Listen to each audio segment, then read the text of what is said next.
And when you look at it, it really is a miracle. I mean, that something is able to maintain that much size and space just off of leaves, with the whole herbivore concept. So that's really incredible. But going back to the elephant quality, that's why during an Ifa divination or initiation, people can't come into trance with a gungung or Orisha or any of those things. Orumila tends to have a way of dominating his space. So we're going to go into a couple different patakis that touch on the different characteristics of this animal. Some of them great, some of them not so great. We touched on the pataki from Obekana, and I'm not going to reiterate that. That's already in the first episode at the end. But there is a similar one, and it's in the Odu of Owani Wosaso. And in that sign, the elephant was known as the son of Odudua, specifically. And all of the perks that came with it, being the son of the King of Kings, basically, he was privileged, right? In the beginning, he was able to handle it, but as he started growing into his own size-wise, status-wise, he started feeling himself a little bit and believing his own legend. So he started becoming arrogant, mistreating people, roughing people up. Unfortunately, you're going to see a common theme with this animal. In the negative space, it's very toxic. It's arrogant. It doesn't like to share space. It doesn't like competition. It doesn't like people trying to, take the rug from under his feet. It's one that is very self-centered, right, in the negative. And you see all those qualities here in Owani Wosaso. So Odudua started hearing about this. Orumila heard about it. Eshu heard about it. Shango heard about it.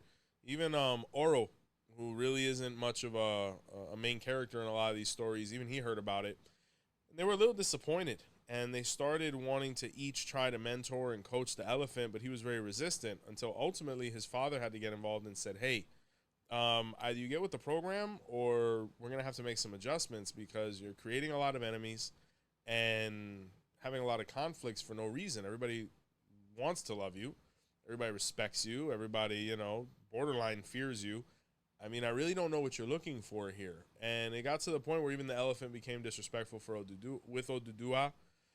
There's versions where he lifted his hands to Odua and Orula and a bunch of different nonsense to the point where he had to be subdued and ultimately sacrificed, right?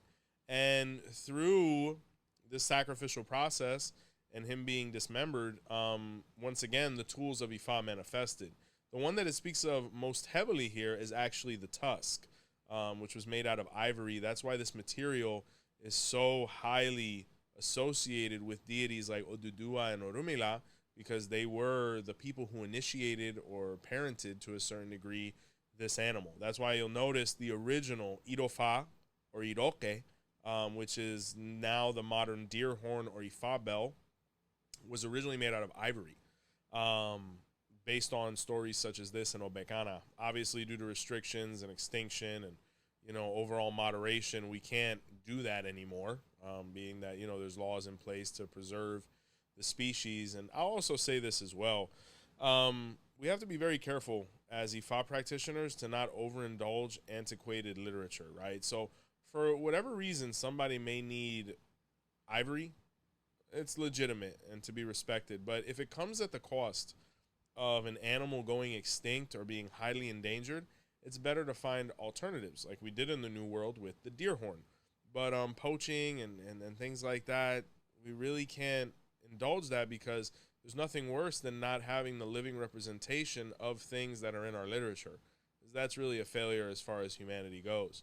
Whether it's things like the elephant, the rhino, whatever else is poached for whatever reason, it's all about preservation. So, but originally, things like the opele, or the chain of divination, of the Babalawo, as well as the Irofa, a lot of these things were constructed out of ivory, but there were many more elephants back then, and things were a little more controlled. Now that we have an oversaturated fraternity and spirituality, things are a little more scarce, which are understandable, but, we have to preserve the animal.